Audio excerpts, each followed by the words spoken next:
Mall entertainment channel உங்களை அன்புடன் வரவேற்கிறது. புரட்சி நடிகர் எம்ஜிஆரது நடிப்பில் உருவான கொடுத்து வைத்தவள் திரைப்படமும் எல். விஜயலட்சுமிக்கு நல்ல பெயரை பெற்று தந்தது.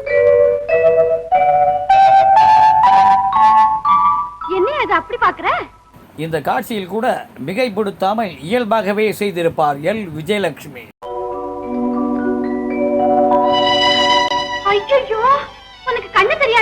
இந்த காட்சியில் மக்கள் திலகத்தை பாதுகாப்பாக அழைத்து செல்வதாக கூறும் L. Vijayalakshmi.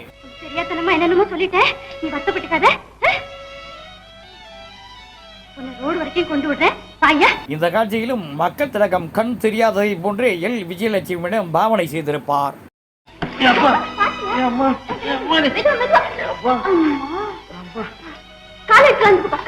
Like, subscribe, comment, share and bell பட்டனை அழுத்துங்க.